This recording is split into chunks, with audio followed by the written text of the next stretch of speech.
Assalamualaikum warahmatullahi wabarakatuh. Nasabdul jalsata mislamana habana salafuna salihun. Allah yadkhulu niyatina bi niyatihim wa maqasidina bi maqasidihim wa amalana fi amalihim wa akhlaqana fi akhlaqihim ala diniyah kulli niyatin salihah wa ila hadratin Nabi Muhammadin sallallahu alaihi wasallam. Al-Fatihah. A'udzu billahi minasyaitonir rajim. Bismillahirrahmanirrahim. Alhamdulillahirabbil alamin. Arrahmanir rahim. Maliki yaumiddin. Iyyaka na'budu wa iyyaka nasta'in. Ihdinas siratal mustaqim. Siratal ladzina an'amta 'alaihim ghairil maghdubi 'alaihim waladdallin. Amin. Bismillahirrahmanirrahim. Alhamdulillahirabbil alamin. Allahumma shalli ala sayidina Muhammadin wa alihi wa sahbihi ajma'in. Qala al-musannifu rahimahullah ta'ala nafa'ana bi ulumi fi daraini amin. Nawina ta'allum wa ta'lim wa tadhakkur wa tadhkir wa nafa' wal intifa' wal ifada wa istifada wal hasa ala tamasub bi kitabillah sunnati rasulih wa du'a ila al-huda wa dalalata ala al-khair ibtigha wajillah maradatih wa qurbih thawabihi subhanahu wa ta'ala. Ilan qala, sampai kepada bab tentang mandi, halaman 18. Telah kita selesai membicarakan tentang wudu, pembatal-pembatal wudu, lalu kita memasuki lagi pada bab selanjutnya, yaitu tentang mandi. Taib, mandi ialah mengalirkan air ke seluruh tubuh dengan niat yang tertentu. Jadi mengalirkan air ke seluruh tubuh dengan niat yang tertentu, itu namanya mandi. Sebab-sebab yang mewajibkan mandi. Jadi mandi ini artinya mengalirkan air ke seluruh tubuh. Maksudnya dengan niat yang tertentu, artinya boleh niat yang wajib. Kalau mandi wajib seperti mandi janabah, mandi haid, mandi nifas, wiladah, nah itu. Atau bahkan mandi yang sunnah tetap diwajibkan juga dengan niat. Seperti orang yang memandikan mayit, nah berniatnya sunnah. Jadi mengalirkan air ke seluruh tubuh, dari sini saja sudah diketahui bahwasanya mandi itu menyampaikan air ke seluruh tubuh. Jadi termasuk juga seperti lubang telinga yang zahirnya, termasuk juga lipatan-lipatan perut, termasuk ketiak, termasuk selangkangan dan lain-lainnya. Itu nanti dialirkan air ke sana. Sebelum kita memasuki mandi, tentang sebab-sebab yang mewajibkan mandi, pertama-tama kita ketahui dahulu hukum daripada mandi itu. Jadi hukum daripada mandi itu ada 5. Jadi hukum-hukum mandi ada 5. Nah ini keterangan tambahan kita. Jadi hukum mandi ada 5. Yang pertama hukumnya wajib. Wajib mandi. Jadi wajib mandi. Seperti apa nanti? Yaitu yang mewajibkan mandi tadi ada 5 itu di sana. Ada 5 perkara yang mewajibkan mandi. Dan apabila dinazarkan, bisa wajib juga mandi kalau dinazarkan. Aku amaninya misalnya untung hari ini sebanyak 1 juta, ya aku benazar esok hendak mandi Jumat, mandi sunat Jumat, ya benazarnya. Jadi wajib. Saja aku benazar untuk melaksanakan mandi Jumat, jadi wajib. Mandi Jumatnya jadi wajib berubah. Jadi yang sunat bisa berubah menjadi wajib apabila dinazarkan. Jadi selain daripada mandi janabah, mandi haid, mandi nifas, mandi wiladah, ada lagi mandi wajib, itu mandi yang dinazarkan. Kalau nyoba nazar mandi, bilanya sembuh dari sakitku ini, nah dari garingku ini aku bernazar hendak mandi. Nah, mandinya berubah menjadi wajib karena dinazarkan. Nah, karena dinazarkan. Itu yang pertama. Jadi hukum mandi yang pertama wajib. Yang kedua hukumnya sunnah mandi. Yang kedua hukumnya sunnah seperti mandi Jumat, mandi hari raya, sunnah hukumnya. Seperti mandi hendak menghadiri pengajian, berharum-harum kan. Banyak lagi contoh-contoh daripada mandi yang disunnahkan.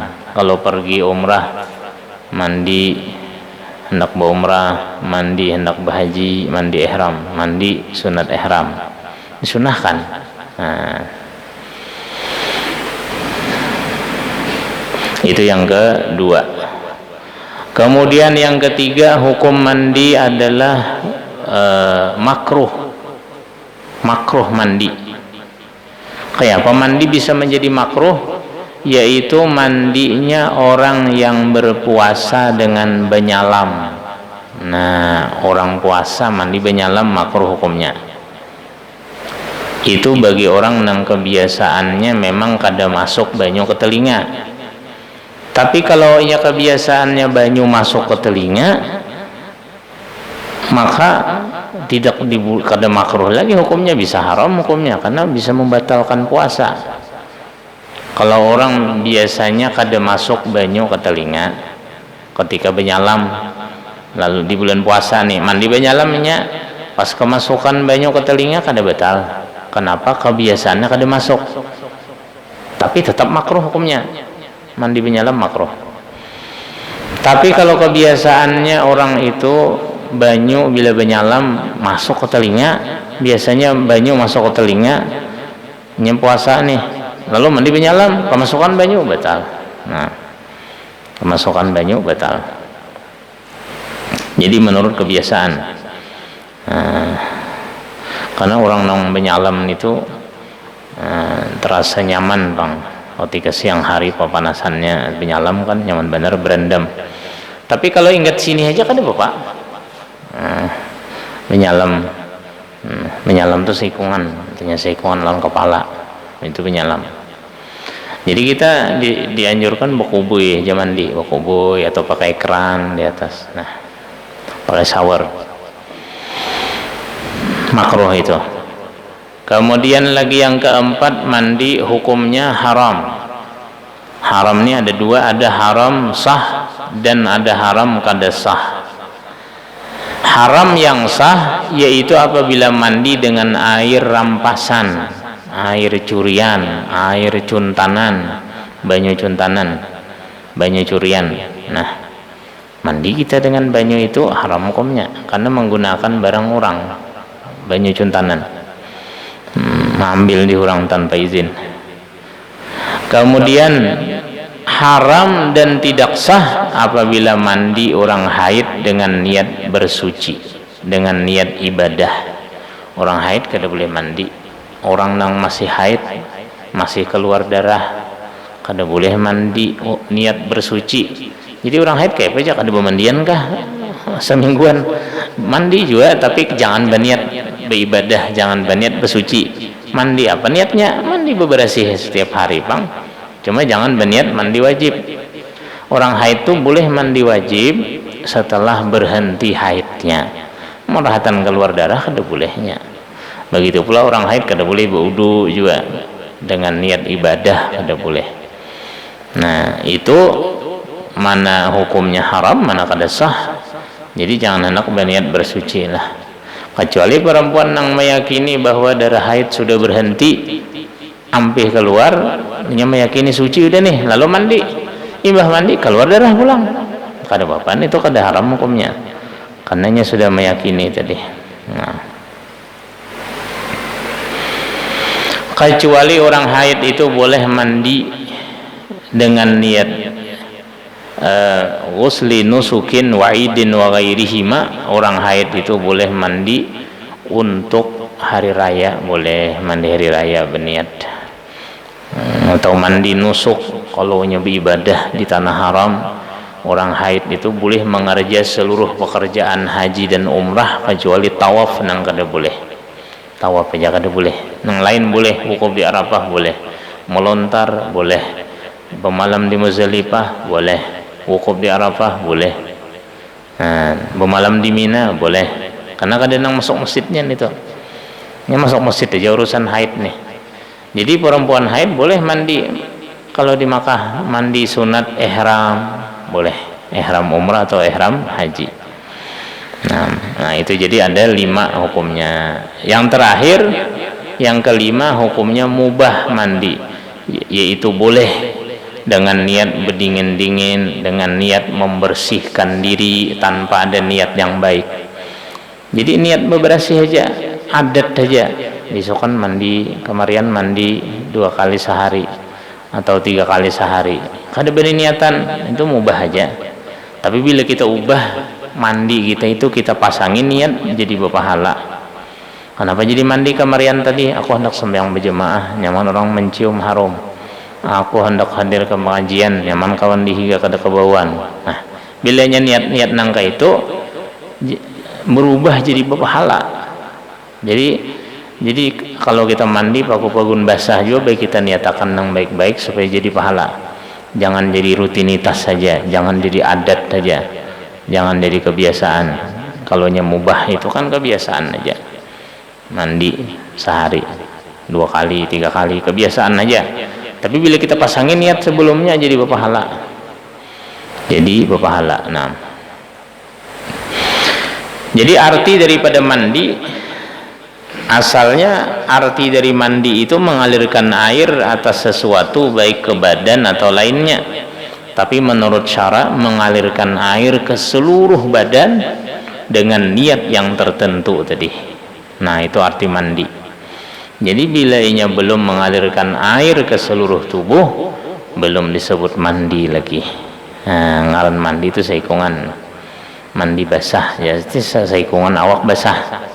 Mandi ingat gulu aja belum mandi lagi namanya, belapai awak aja ngarannya, kada bukubui kepala. Kemudian lagi seterusnya, sebab-sebab yang mewajibkan mandi. Nah, sebab-sebab yang mewajibkan mandi. Jadi kalau nyata gawi sebab-sebab ini, nah jadi mandi, jadi wajib mandinya. Maksudnya hukumnya jenabahnya, junub. Yang pertama di sini, keluar mani dengan sebab bermimpi atau lainnya. Jadi yang pertama tuh keluar mani baik daripada laki-laki atau dari perempuan, baik di waktu tidur atau di waktu jaga. Nah, jadi orang nonton mimpi basah nih tuh, makanya ngarannya mimpi basah ya. Mimpi berhubungan di dalam mimpi. Kalaunya di dalam mimpinya aja keluar mani, pas bangun kada ada air maninya, kada wajib mandi. Jadi nang orang mimpi basah itu imbah ta mimpi berhubungan, pas bangun ada air maninya basah di salawar. Nah, jadi harus keluar mani maka nang mimpi ini tuh. Biar mimpi 10 kali amun kada keluar mani, kada wajib mandi. Jadi patokannya keluar mani itu. Aku semalam tadi termimpi aja kayak apa aja. Lihat basah salawar kada aja. Kada ada apa-apa di kemaluan nih. Kada wajib mandi. Kada wajib mandi. Nah, karena nang wajibkan mandi itu keluar mani, nang wajib mandi. Jadi dengan sebab apapun keluar maninya tadi, di waktu tidur atau di waktu jaga, baik dengan sebab berhubungan keluar maninya atau bukan dengan berhubungan, baik keluar maninya banyak atau sedikit, atau warnanya seperti warna darah maninya, tetap juga wajib mandi. Nah, jadi tetap wajib mandi. Yang dimaksud keluar mani itu bagi laki-laki pengertian keluar mani bagi laki-laki itu buruzuhu ila kharijil hasyafah, yaitu keluarnya air mani sampai keluar dari kepalanya. Jadi kita berbujuran keluar sampai ke kepala zakar kita. Nah, amunnya tegana di batangnya tegana, ada sebagian kan engkau menahani air mani itu kada keluar. Pesan keluar dipiciknya, tahaninya behimat ditahani, kada jadi keluar. Cuma air maninya tuh turun pada sulbi ini turun. Jalannya mulai sulbi belakang kita, kan di sulbi kita nih belakang. Jalannya sampai ke batang zakar itu kau menahani, tahaninya kawa. Lalu kada keluar, kada wajib mandi. Kada wajib mandi. Jadi kalau nya mampu menahani, jadi pengertian keluar mani itu keluar aja kita dari kepalanya, keluar dari helmnya, itu ngaran keluar mani. Amun belum keluar lagi kawa ditahaninya, hingga pangkal zakarnya misalnya ditahaninya behimat, kada jadi keluar, kada wajib mandi. Nah, kada wajib mandi. Tapi kalau nya berhubungan suami istri, berhubungannya nanti nang mewajibkan mandi kena, walaupun kada keluar mani. Nah jadi itu perlu diketahui itu. Nah, kalau ada orang yang teknis menahan air mani kan bisa itu tuh, kada wajib mandi. Jadi kalau ditahan nih jangan sampai terkeluar, kada wajib mandi. Karena pengertian keluar tadi yaitu keluar sampai daripada kepala zakar kita sampai keluar ke sana. Begitu pula wanita juga. Wanita juga kalau nya kada terkeluar juga, tempat nang zahir bagi wanita kada wajib mandi juga. Jadi diketahui dari yang demikian, kalau seseorang laki-laki merasakan mani itu sudah jalan dari mana? Dari sulbinya, dari tulang belakang itu, lalu nya jalan, kemudian dipegangnya zakarnya misalnya, lalu kada keluar, maka tidak wajib mandi. Maka tidak wajib mandi.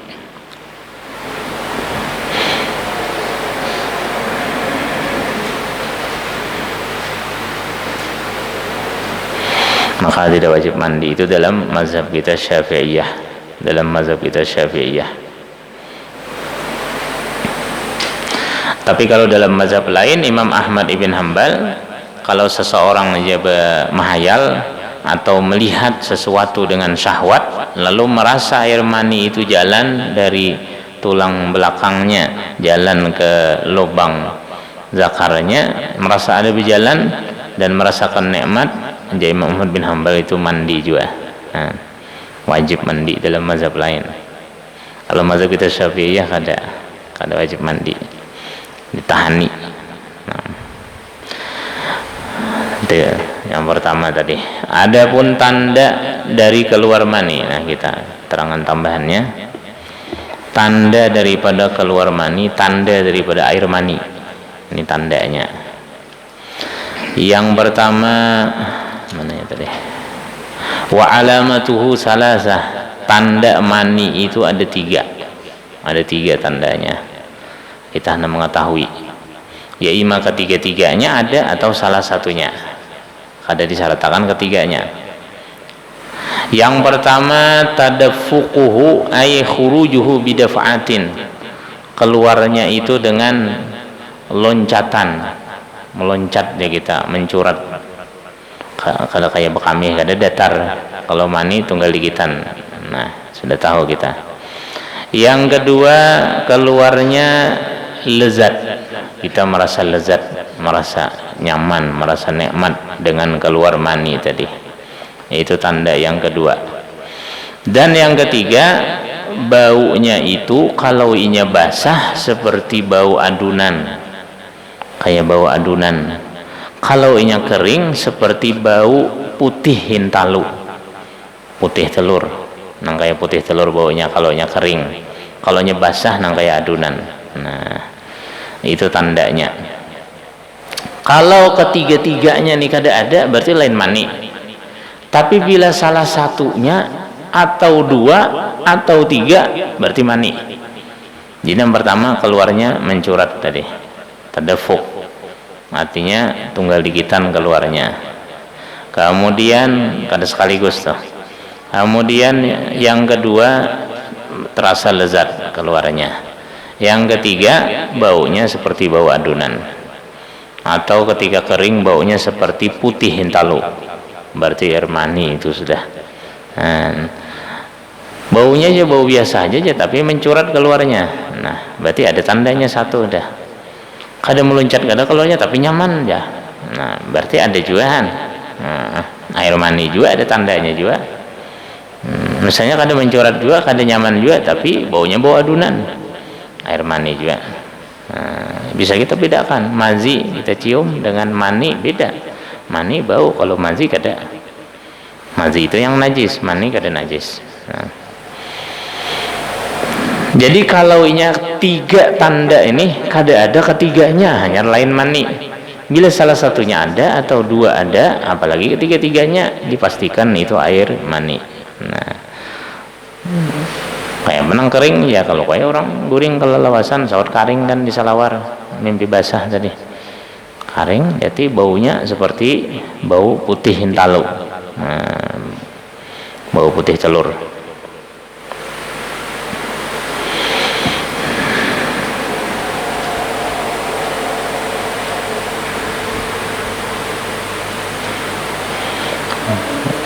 Kalau inya orang junub tadi, jadi nang wajib mandi itu juga adalah maninya sendiri, keluar air maninya sendiri yang wajib mandi, bukan air mani pasangannya. Nah, kayak apa contohnya aja air mani pasangan? Contohnya kalau nya laki-laki menggauli istrinya rahatan tidur, bininya rahatan guring kelepahan begawian, cuman nang laki hendak digawinya oleh nang laki, kan nang bini kada merasa kan, jadi nang keluar mani itu nang laki aja. Jadi keluar mani nang bini mungkin bisa kada bangun, mau juga kada merasa nyaman, kada merasa kejanakan karena kelepahan misalnya, cuma laki anak kada kau ditunda-tundahan. Jadi bismillah. Jadi mbah sudah inya selesai, nang bini kada berbangunan, pas sudah subuh mandi ya, nang bini ini mandi wajib karena digauli daripada ya oleh nang laki. Malam tadi ku begaul lo nikam, mandi wajib nang bini kan, tuntung mandi wajib sekalinya keluar di kemaluannya air mani. Padahal malam tadi ya kamu kada merasa apa-apa aja, kada keluar apa-apa. Apakahnya wajib mau ulang mandi? Ini sudah mandi wajib nih, lalu terperiksa pulang keluar mani. Ternyata setelah dikontrol dilihati air mani itu bukan air maninya, tapi air mani laki nang tapa malam di situ. Oh, jadi keluar akan naik air maninya, kan wajib kada mau ulang mandi lagi. Kenapa? Karena air mani nang keluar nang ini air mani orang lain. Jadi nang wajib mandi air mani sendiri, air mani seorang. Makanya kita sunnah kalau kita hendak mandi wajib, imbah berhubungan suami istri, sunnah kita bakamih dahulu supaya menghabiskan nang di dalam kemaluan itu daripada air mani, supaya tak keluarnya dengan kamih tadi, beimbai dengan kamih, beimbai mengeluarkan air mani. Kalau ini lelakian kejadiannya seperti itu, kalau kita kejadiannya seperti itu bisa mengulang, kan habis lagi. Makanya kita berkamih dulu ketika mandi wajib tuh, kami akan dulu habiskan. Kalau kita tuntung misalnya imbah begaul suami istri nih, mandi wajib kada buka kamihan, pas tuntung mandi wajib, soalnya pas kita berkamih ada keluar mani pulang, beimbai lawan keluarnya kamih tadi, maka mau ulangi mandi pertama itu kada sah belum? Nah, karena maninya masih ada. Maninya masih ada keluar pulang, biasa pulang mandi kalau lelakian karena maninya sendiri. Tapi kalau kasusnya seperti wanita tadi, seperti nang bini nang kayak itu tadi, digaulinya kada bersahwat, kada merasa, makanya kada mengulang karena nang keluar air maninya, air mani suaminya, bukan air maninya sendiri. Bukan air maninya sendiri.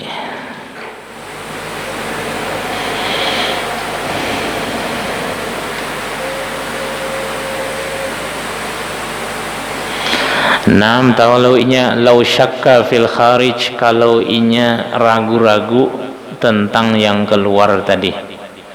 Kalau inya ragu-ragu. Nah, ragu-ragu ini apakah ini air mani atau air mazi? Ragu-ragu. Nang kayak apa aja ragu-ragu, maka tanda air mani jelas sudah. Tandanya keluarnya meloncat, kemudian dengan nyaman, baunya bau adunan, maka jelas sudah tandanya. Kayak apa bisa ragu pulang?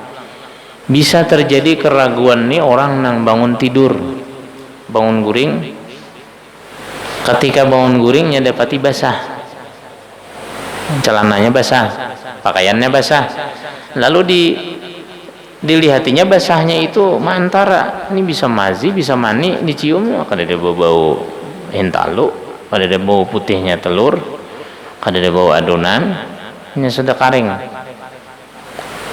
Dan waktu guring kada sadar juga, kada tahu juga mimpi kamu tadi kadakah. Nah, walhasilnya mau juga mani itu keluar seorang juga tanpa ada mimpi, mau keluar seorang kelihatan guring. Jadi bingung nih, apakah ini mazi atau mani? Bingung dia. Maka jar pengarang di sini boleh dia itu membedakan, takhayyara bainahuma 'alal mu'tamad, boleh dia memilih sesuai kaul yang mu'tamad, boleh memilih. Terserahnya aja diserahkan launinya. Bila inya menganggap itu mani, berarti mandi wajibnya. Ayo mandi aja sudah nah, mandi wajib berniat. Dan bajunya kada najis, karena mani kada najis. Kalau yang menganggap yang keluar itu air mazi, berarti najis, berarti harus ditapas bajunya, dibersihkan, dan cukup dicuci di tempat bagian nang kana air mazi tadi, karena najis, cukup dibasuh dan berwudu. Dan orangnya hanya berhadas kecil bila keluar mazi, bila keluar mani hanya berhadas besar. Bila keluar mani hanya berhadas besar.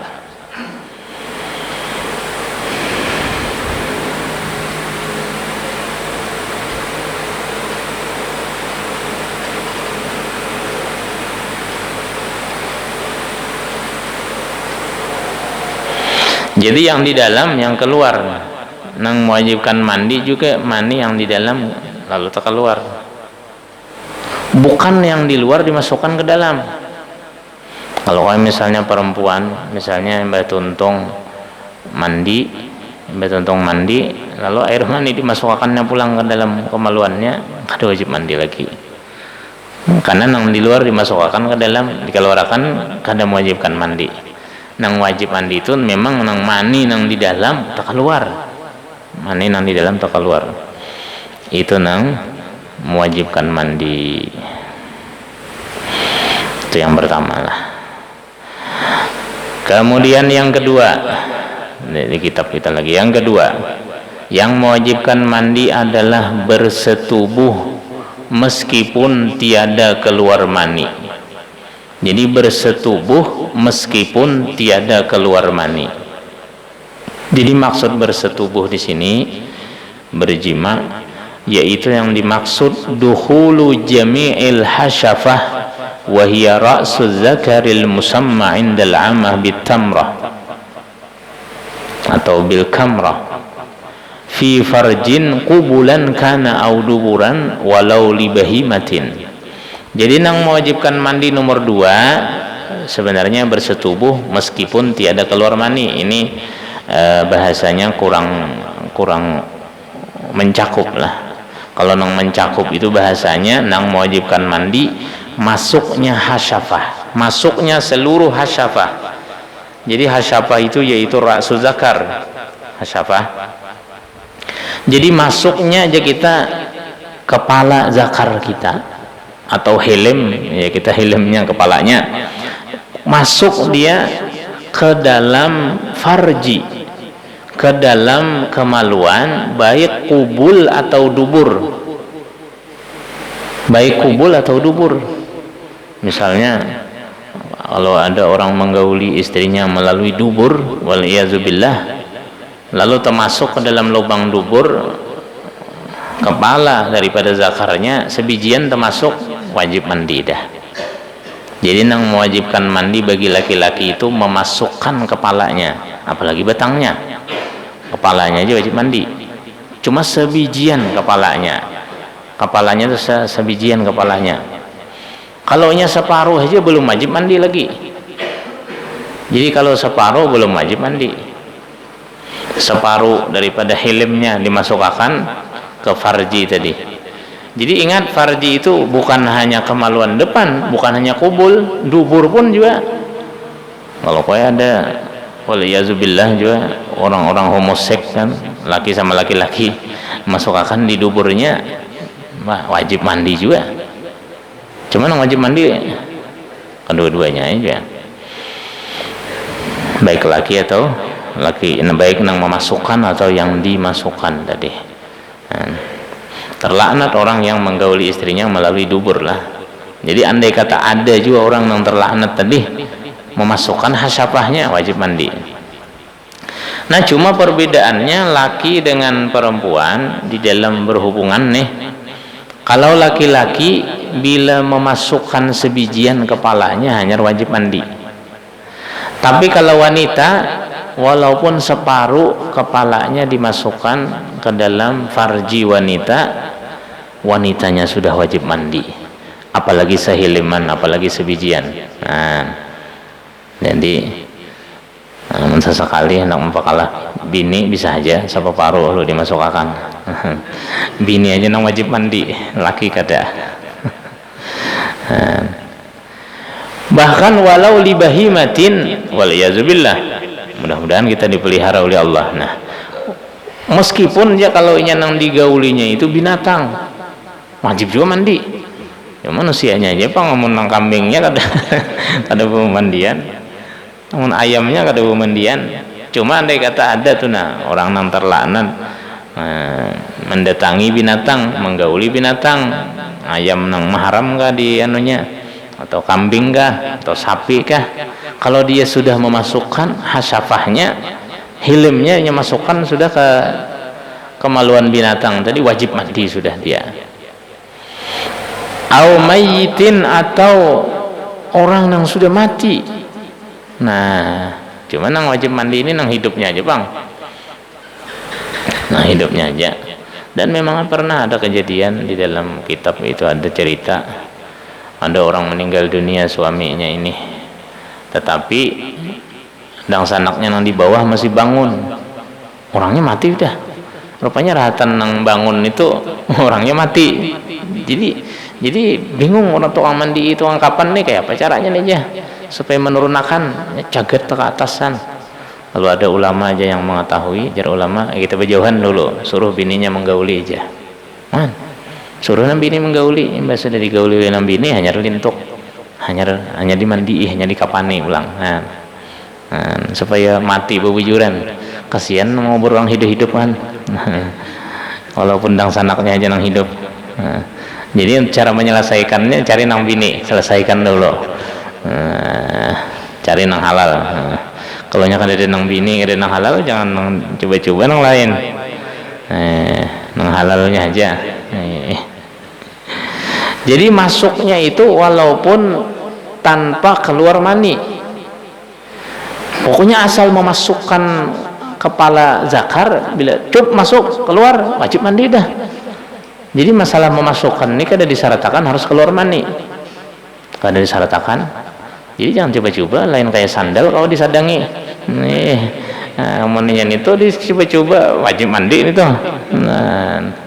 Ada kawan mau dites ada kawan tes bang dulu rasuk lah aja ada kawan itu wajib mandi bang sudah.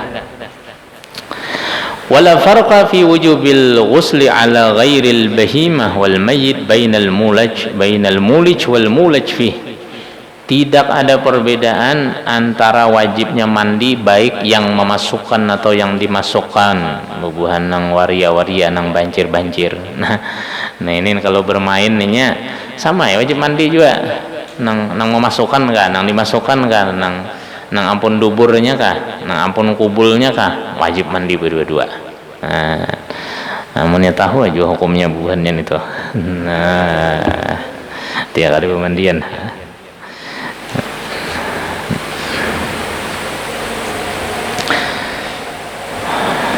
Walaupun ya wa in kana dukhul bi ghairi qasdin wa bi ghairi ikhtiyarin, walaupun masuknya itu tanpa dikehendaki dan tanpa berniat, walaupun kada berniatan, tanpa dikehendaki.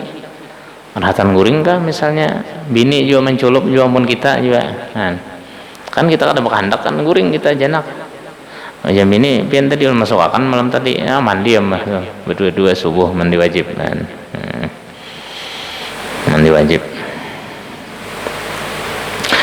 Walau kanat min dzakarin maqtu'in aw min bahimatin aw mayyit, kalau inya kepalanya zakar kada ada pang putung, maka dihitung kepalanya, dihitung sebatas kepalanya, kurang lebih sejari misalnya atau kayak ibu jari. Nah, di sini potong, jadi di sini nang batangnya itu dihitung sejari juga, sekedar ganalnya kepala tadi. Jadi ini tenang, jadi ukuran bila masuk sekedarnya itu juga wajib mandi juga. Nah, wajib mandi. Jadi kadarnya ya kita kadar hasyafah bagi orang yang kada mempunyai hasyafah, bagi orang yang kada mempunyai kepala zakar ditakdirkan seperti itu ganalnya juga.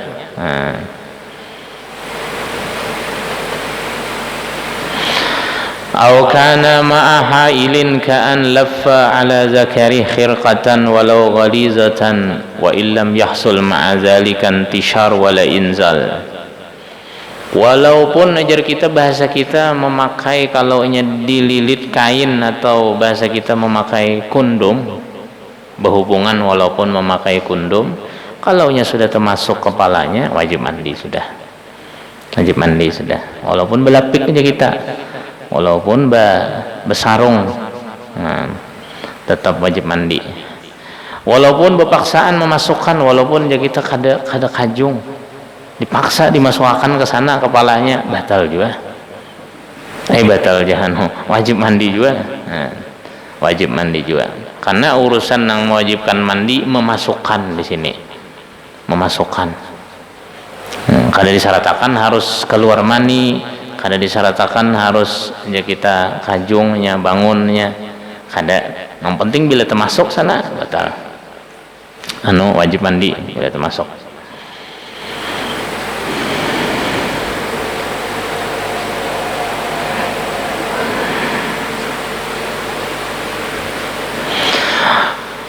wala yajibul ghuslu ala sahibil farjil maqtu' rajulan kana aw imra'atan. Begitu pula kalau dia memasukkan juga kepada farji yang terpotong, atau misalnya memasukkan zakar yang terpotong.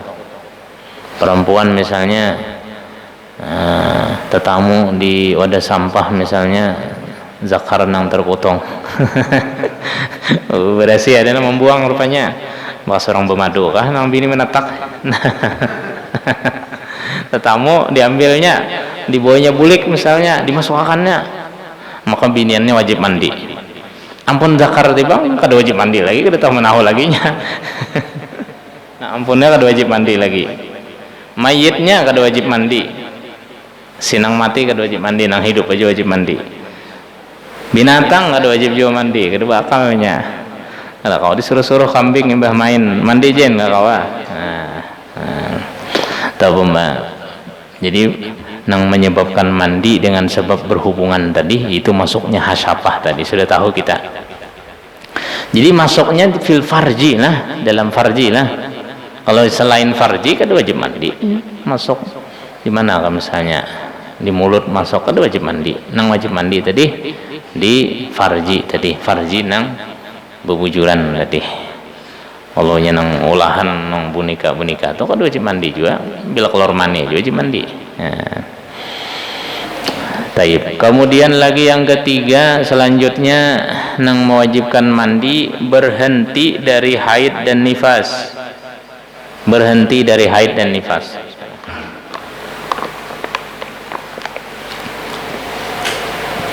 Jadi sudah selesai haidnya, hanya wajib mandi. Nah, binian bisa merasakan kan kada berasa keluar lagi, hanya wajib mandi. Jadi berhenti dari haid atau berhenti daripada nifas, berhenti daripada nifas. Nah, yang termasuk juga yang keempat beranak. Jadi cuma bibinian ini nang di waktu melahirkan itu, jadi di sini yang keempat beranak, yakni melahirkan. Jadi wiladah di sini melahirkan anak itu wajib mandi dengan sebab melahirkan, karena melahirkan anak itu sama kita mengeluarkan mani juga, karena anak daripada mani asalnya. Nah, maka diwajibkan mandi wiladah itu, karena keluarnya anak walaupun kada berdarah, walaupun kada ada darah nifasnya, kada ada darah nifasnya.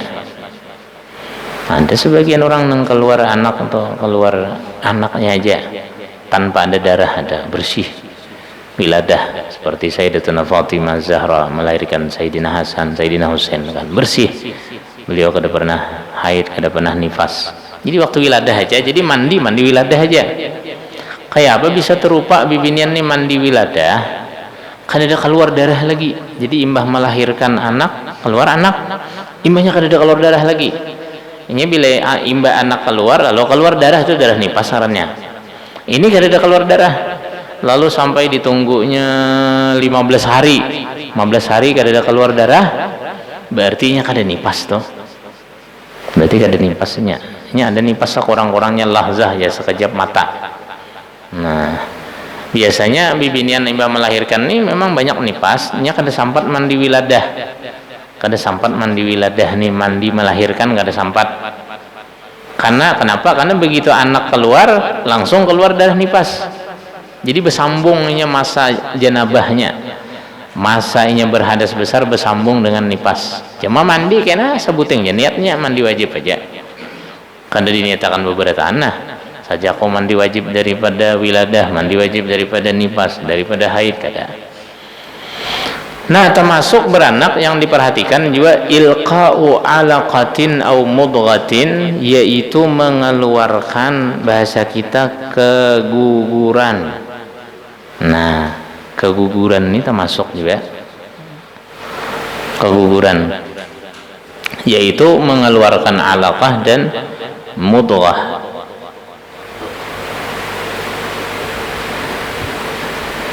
Jadi keguguran, nah daripada wiladah tadi, walau li ahadi tau'amain fayajibul ghuslu bi wiladati ahadihima wa yasihu qabla wiladatil akhar. Jadi ada misalnya orang bisi anak kembar, melahirkan pertama, imbah melahirkan yang pertama kada keluar darah, cuma kada keluar nang kedua nih, kada keluar, mandi wiladahnya, mandi wajib, mandi wiladah imbah melahirkan.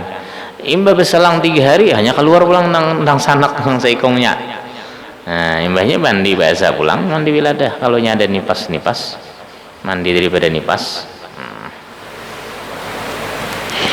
mandi daripada nifas tadi. Jadi termasuk juga wiladah, bagian dari wiladah yaitu kita mengeluarkan segumpal darah atau segumpal daging, segumpal darah atau segumpal daging, yang mana itu adalah asalnya juga daripada anak kita. Nah, ada yang belum jadi juga, ilqa'u alaqah au mudghah, misal ada yang berbentuk kayak model boneka, yang halusan, anak-anak masih belum sempurna bentuknya. Jadi orang-orang keguguran tuh wajib juga mandi, cuma habisakan dulu keluar. Kalau ada misalnya minum jamu kah supaya lakas keluar, ada kan mengeluarkan supaya bujur habis, hanya dibawa mandi. Jadi mandi wajib juga. Kemudian yang kelima adalah mati yang bukan mati syahid. Mati yang bukan mati syahid itu pun juga wajib mandi, cuma nang wajib memandikan orang nang hidup. Si mayitnya kalau kau mandi seorang lagi ya, nang hidup aja maksudnya. itu mandi wajib. Nah, jadi memandikan mayit hukumnya fardu kifayah kan, wajib nih. Jadi orang yang hidup nang mati nang wajibnya di sini. Jadi mautun li muslimin ghairu syahidi ma'rakah, bukan orang yang mati di medan perang. Kalau orang yang mati syahid di medan perang itu apa?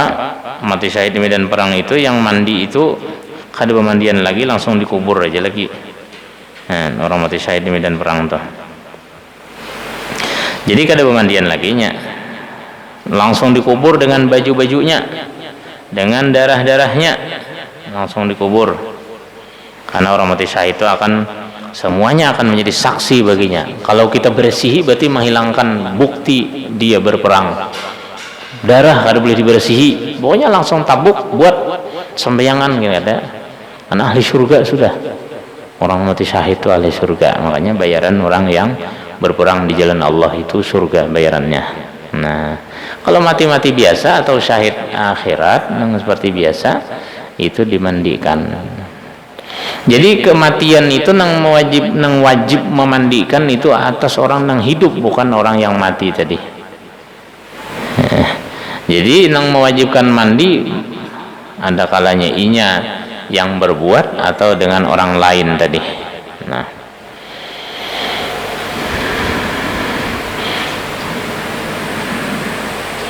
Nah, itu keterangan yang pelajaran yang kita pelajari pada malam hari ini. Jadi mandi tadi adalah mengalirkan air ke seluruh tubuh, itu namanya mandi.